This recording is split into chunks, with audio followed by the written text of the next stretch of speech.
All right, topic today, committees and boards delegating to committees. Sure. So as a manager of managers yourself, you probably have found one of the biggest, most important skills you have is the ability to delegate. Correct. Which is not easy for us managers. Nope. No, it's not always easy for boards. Right. So committees is a great resource that Yep. boards can delegate to. So that's one of the topics we want to talk about. Yeah, today. I think committees are a great resource for a board to be able to utilize to get stuff accomplished with the right guidelines and they need some parameters. Sure.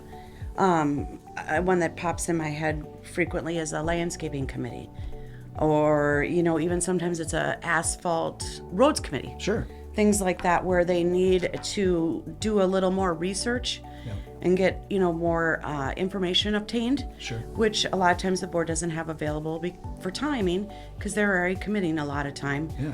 And so that they'll take that on and bring that information back through the board liaison. Sure. So you mentioned a couple examples. There's kind of three types of committees that are defined. Thought maybe we could just touch on those. Sure.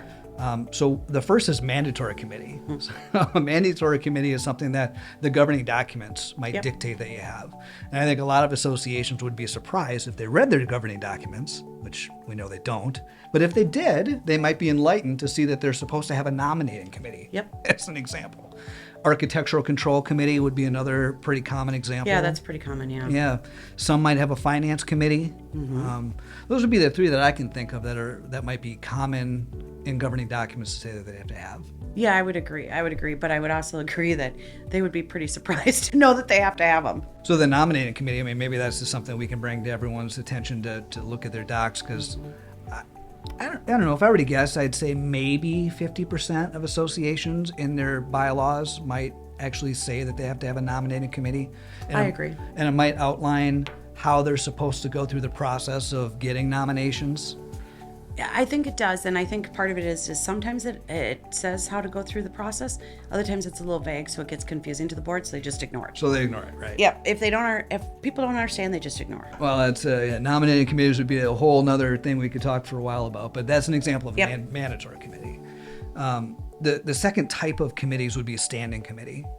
And this would be an example. You mentioned a few examples. So like a landscape committee, a budget committee if it's not mandatory, welcoming committee, social committees. Yep. Those would be examples of.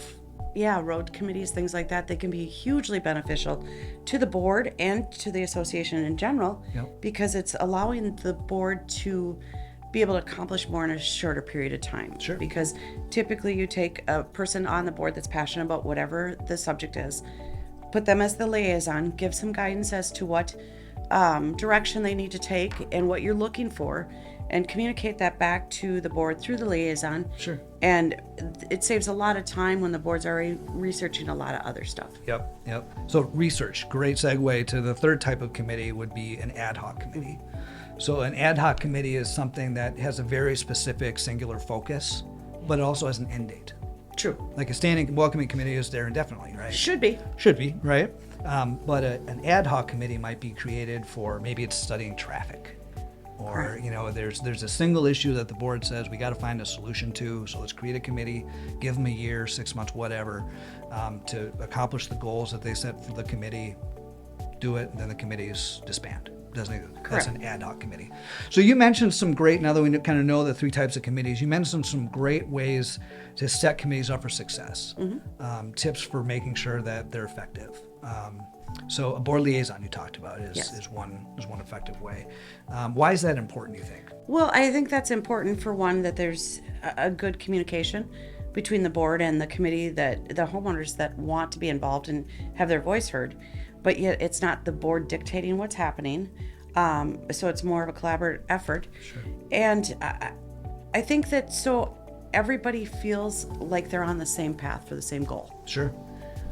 So goals, right? That's probably one of the most important things that a board can do to create a committee is give them specific tasks. Yep. Right? If it's a welcoming committee, maybe it's, we want you to write a welcome letter and then deliver that welcome letter, and here are the specific things. Yeah. Otherwise, a committee can kind of just get lost without. Right. They have to have purpose.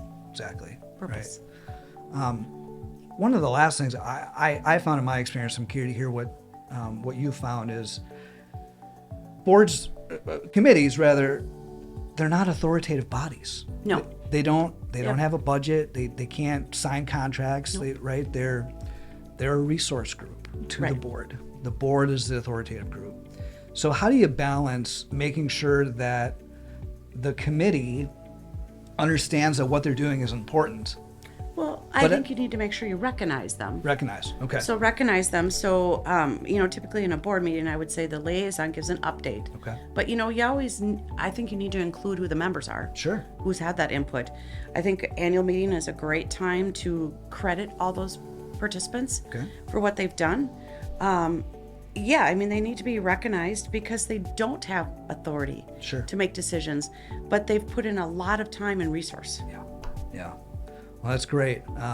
Obviously, boards have a lot on their plate. Delegating is important. Committees, like we talked about, is a great resource to delegate to. So hopefully our board members found some helpful information here. So thanks for sharing your time. Thank you. Thanks, Natalie.